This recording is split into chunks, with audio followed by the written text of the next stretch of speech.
Dalawang lalaking nagnakaw sa isang bahay sa Calasiao, Pangasinan na hulikam. May-ari hinabol ng itak ang mga sospek. Nakalerto si Jeric Pasiliao.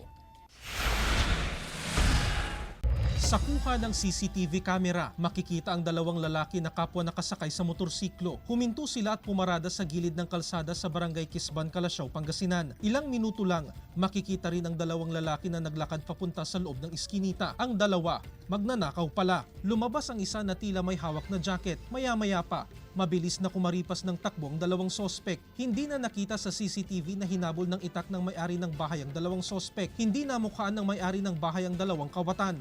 Nakita namin sa CCTV, hinabol ko na may dala kong itak. Akala ko, iisa lang magnanakaw. Yung pala dalawa.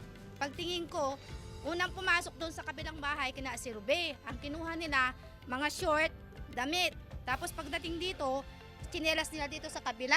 Anya, bandang alas 4:30 ng umaga noong October 2, napansin ni Rosalinda Oficial na may nagbubukas ng bintana ng kanyang bahay at nang tignan niya, nakita niya ang isang lalaki na nakamas. Dahil natiklo at sa takot na rin ng mga sospek, tanging ang jacket na nakasampay at tsinelas lang ang natangay ng mga ito. So hindi na babalik yun dahil natakot na sa'yo. Siguro po natakot sa mukha ko, sir.